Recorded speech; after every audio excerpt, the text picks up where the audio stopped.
Doğu Türkistan'dan gelen bilgilere göre eğitim merkezi adı verdikleri hapishanelerde Uygur Türklerine 21 saat gürültülü işkence ve günde sadece 3 saat uyuma izni verilmesinin yanı sıra yiyecek olarak domuz kellesi ve iç organları verildiği bildirildi.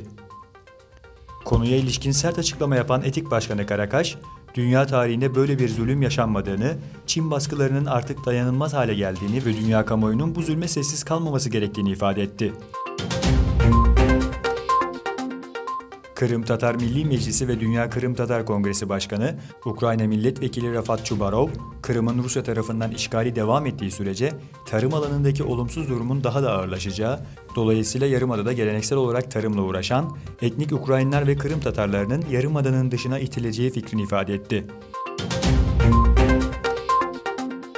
Venezuela'nın Carabobo eyaletinde yaşanan bir cezaevi isyanı sırasında çıkan yangında en az 68 kişi hayatını kaybetti.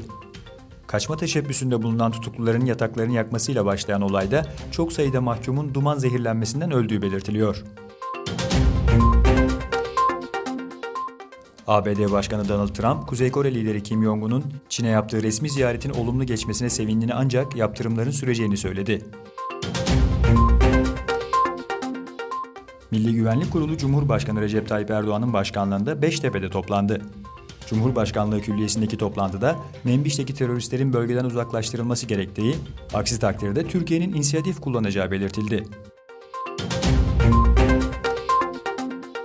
İzinsiz veri kullanımı skandalıyla gündeme bomba gibi düşen ve milyarlarca dolar ceza ödeme riskiyle karşı karşıya kalan Facebook'un hisseleri birkaç günde 100 milyar dolar değer kaybetti.